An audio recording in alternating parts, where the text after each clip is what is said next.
everybody, what's up? It's your girl Bondi Blue and I am back for another Black Ink Crew Chicago review, the finale, you guys. I'm so happy it's over because if I had to get one more Twitter message DM about Ryan not really being the owner of the shop and them being separate contractors who pay the landlord and he just owned the name to the shop, and I'm just like, well, what the fuck does that count for if you own the name to the shop? We can't all be not mad if I own the name, you know what I'm saying? And then he's saying he not a boss to nobody. Well, fuck who? What is Charmaine managing, okay? Like, I'm just saying, y'all, I'm tired of all the confusion with this show. And to some of you shady females out there who wanted to comment and ask me if I'm having high flashes, I'm 29. This is not high flashes. This is, I just worked out for 20 minutes and got out of a hot shower and had to hurry up and come do these videos so I can try to edit them before I gotta go to work, bitch. That's what this is. That's what, girl, this is energy. Okay, this is adrenaline. Okay, that's what's going on with me right now.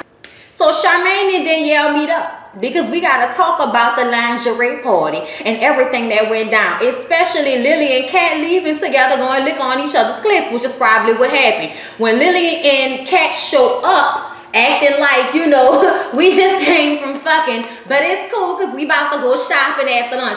Bitch, what?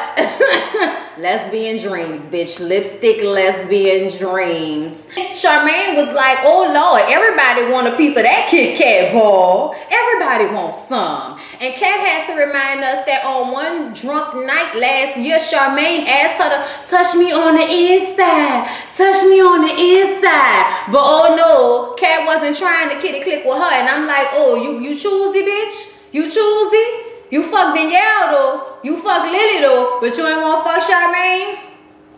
I would feel some type of way if I was Charmaine, bitch. Why you don't want to lick my clit like you done did everybody else, bitch? Why I'm different? You know what I'm saying? Anyway, they talk about Charmaine proposing to Nick and how she does not regret it because she feels like she had to shoot her shot. And I just kind of feel like I wish Charmaine would just chill out sometimes. You know what I'm saying? Like, you didn't have to do that. I could tell you right now that nothing that you could have done was going to make that nigga stay. His whole mode is fucked up to me. So I just feel like Charmaine need to be a grown 20-something-year-old woman and let that nigga go live his life and live hers while he gone. If you don't care enough about our relationship to not go somewhere for 6 fucking months, then I don't care enough to be faithful to you for those 6 months. I'm sorry. We not engaged. We not married. You told me it wasn't the right time. So there is no need for Charmaine to be going 6 months without no D. I'm just saying, Charmaine, girl, you better live your fucking life because I'm more than sure Nick gonna be fucking some African girls out there, okay? Child, please. On a serious, somber note, because of what happened last episode with Don's sister, everybody decides to come and get on a boat ride and ride to the bridge where Don's sister committed suicide. It was so sad. They had green balloons because that's her favorite color. Everybody came, even Ryan. Everybody was putting their bullshit aside so that they could be there for Don because this is really fucked up and really sad. And he just said from now on, he's going to be using her as a way to remember not to take life for granted. You know what I'm saying? And Ryan came over to him and told him, you know, I'm the only one that really understands what you're going through right now. Because y'all know Ryan lost his sister too. It was real sad, y'all. You know, whenever you see a big, strong-ass man crying like that, it just always touched the inside of your soul. You felt so bad for him. Ashley, girl, hug him. Hug him, Ashley. So Lily and Junior meet up so we can do the merry-go-round, the Latinos. You know what I'm saying? Like, y'all break up the makeup more than any fucking other nationality, Jesus Christ. I'm just saying, we got 2 shows and we didn't seen 2 sets of Latinos argue to the fucking death almost and then come back and love each other or try to be there for one another. Love and Hip Hop New York with Jonathan and Anais. And here at Black Ink Crew Chicago with Junior and Lily. I can't take it no more. I'm over Junior and Lily. We all know that Lily has problems.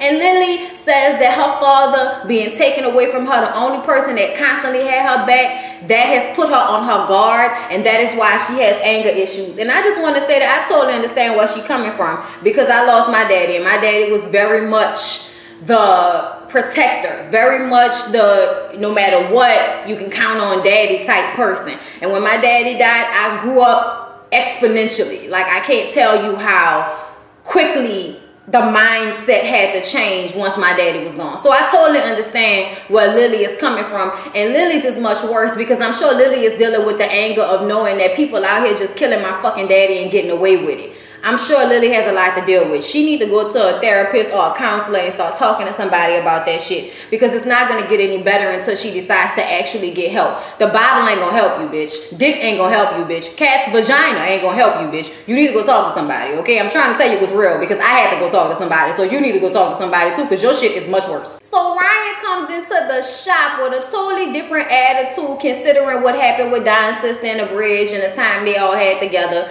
So he decides that, you know what, we need to redo this lake house situation with no cat involved. We all go to the lake house in another day or so, have a good time, regroup, get back on the same page with one another. Everybody is side-eyeing him because they like, no cat. But you know, y'all, I fucked up my... Okay, here we go. Okay.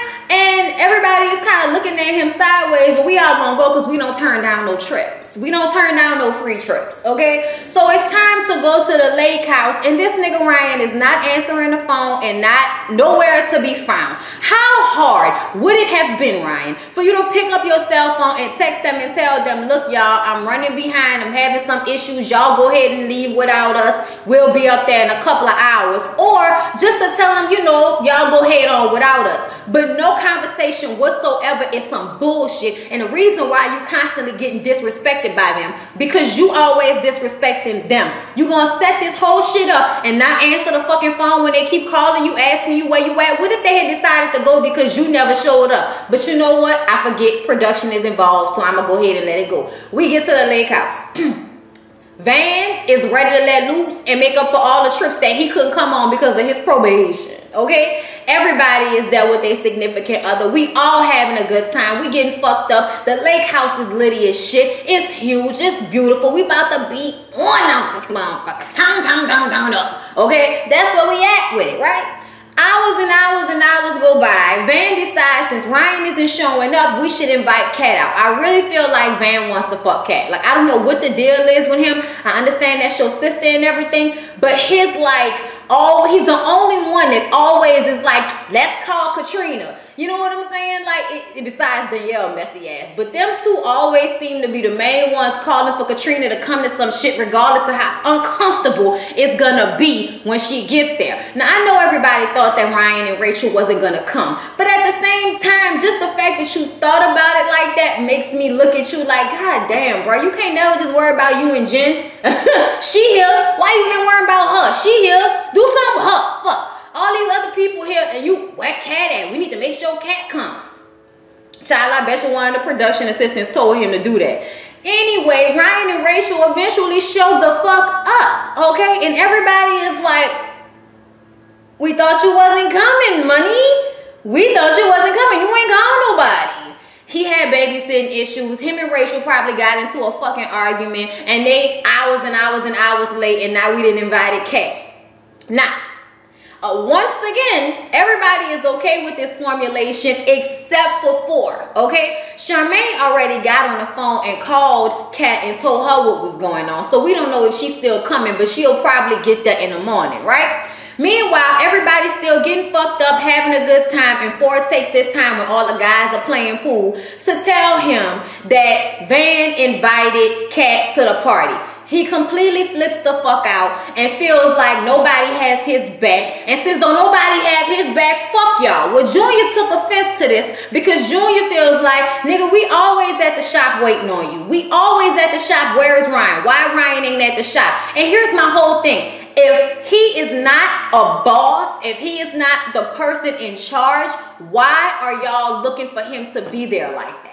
You know what I'm saying? It's so many mixed messages in this episode, in this show. And until they can get this shit together, I don't want to see this show again. I don't want to see this show again with all of this stupid shit where he gets on screen and acts like he's the owner, calls himself the owner, his old lady go to bat for him and say it was his shit. And now everybody wants to tell us, including him on Twitter, that it's all fake. Fuck y'all. Don't come back next season. We can do without y'all if y'all not gonna pull this shit together and give us something real. Okay? Okay? So Ryan gave a good fuck you to everybody, and here we are the next morning. Cat is still coming, okay? Ryan and Rachel are pissed, okay? They are automatically on defense that morning when Cat shows up. And it's breakfast time and everybody is already in the kitchen. So when she comes in, Van and Zon try to give this, you know, we need to come together in love speech because of everything that has been happening. I value the people in my life type situation just to get us on a good foot. But oh no, Cat is like, I have something to say, okay? I just want to say that, you know, when NYMAG started, it was me, Ryan, Van, and Four, and we just started this together. Can you stop saying that? Can you stop saying us, ours? This is Ryan's shit. Ryan started it with y'all, but this is his shit. So what you trying to say? That it's just his shit? I'm trying to say he started with y'all, but this is his stuff. NYMAG is him. If y'all leave, he will still be NYMAG. And I'm like, see, that's the point that I'm trying to make, Rachel. That's what I'm trying to understand. Cat in the confessionals talking about, shut up, bitch, because you don't know what's going on with NYMAG. You ain't been around. And Rachel is like, won't you calm down, Becky? I think a lot of people are confusing the aggravation with Cat. When I was on Twitter last night, some people were saying that they felt like everybody was picking on Cat because Cat was crying because she wanted Ryan and now she can't have Ryan. I don't think that had nothing to do with it. I'm very much clear on the fact that she thought he held her at a higher regard and he treated her like shit. But this is what happens, young ladies. She's sitting up there crying, feeling like shit. And I'm telling y'all that this is why. Because she's so free with giving herself up to everybody. Stop giving yourself up to everybody and you wouldn't be sitting there fucking crying, feeling disrespected. Point blank, period. Okay, point I be trying to prove to people, but everybody want to talk about, oh, I can do what I want to do, and if I want to be a hoe, I can be a hoe, and all of this type of shit. But then when they get all in their emotions and shit and feel fucked over and wonder why. Niggas gonna be niggas. As a woman, you have to protect yourself. You know what I'm saying? And I just feel like Cat does not protect herself. Ryan was like, it's either me or it's her because we can't work at the same place together. It all blew up. They dispersed. Cat goes into a room with Danielle and Charmaine to cry her eyes out, and I'm overseeing her cry about this shit. Ryan takes her outside so that they can try to talk privately. And he tells her, look, it wasn't all that. I wasn't trying to, you know, really be with you or nothing like that. I'm sorry that your feelings got hurt, but we can't work together no more. It's at a point now where we done fucked it up. We crossed the line and we just have to deal with it is what it is. And I kind of feel like, well, that's easy for you to say, nigga. And then he gonna say he don't blame her. But you do blame her. You blame her for telling the truth because you wasn't man enough to do it yourself. And I do think it's fucked up that if you're not the boss, why do you get to decide if she can work at the shop or not? Fuck you. If she wants to work at the shop, she can work at the shop. You should have kept your dick in your pants just like she should have kept her vagina to herself, okay? Both of y'all fucked up, but that does not mean that we can't work at the same place now. I don't give a fuck about Rachel's feelings as it pertains to NYMAG. I'm sorry, but I don't. I understand how she feels as his woman and all of that. But if we're saying that Ryan isn't the boss now, if that's where we at with it, Ryan is not anybody's boss. He needs to go sit his hoeing ass down somewhere and worry about his old lady and let Cat work wherever the fuck she wants to work. If Rachel is worrying about Ryan fucking Cat again, she don't need to be with his ass. Point blank, period. That don't control nobody money. I forgot when Cat got mad with Rachel saying that she wasn't a owner, you know, you didn't start NYMAG. So Cat's reply was, Ryan, tell Rachel what would have happened if I would have never left because you didn't tell me that you was fucking with Rachel until after I left for California, and when I came back, you was right back on that. That's when Rachel said, okay, Becky, and I just kind of feel like Rachel, bitch, why are you acting oblivious? Why are you calling Cat delusional? She may be annoying as fuck, but the one thing she not is delusional. You sitting up there acting like you and Ryan got it so in the bag. Ryan talking about, I talked to my old lady, she know what's going on. Bullshit. You been lying to that bitch, and something tell me you still lying to that bitch because she thinks Cat is delusional, and I think Cat telling the truth. I think you was still trying to hit Cat up. I think you was still trying to fuck Cat. I think you was trying to make her your little side chick, and it didn't work out that way, and now you want to play it down and act like she ain't shit when y'all had this friendship for all of these years. I really feel like it's both of y'all fault, but you a dog ass nigga trying to pretend like you don't really have no fault in the situation, and you do.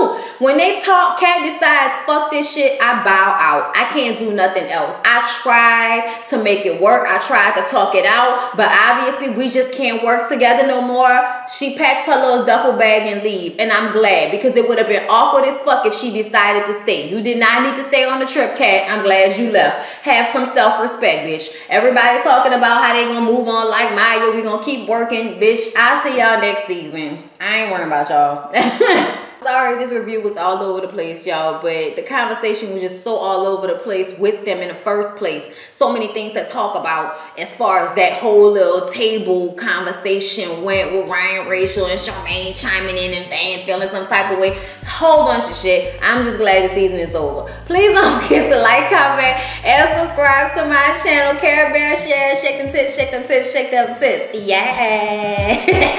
I love y'all. I'll see y'all in the next one.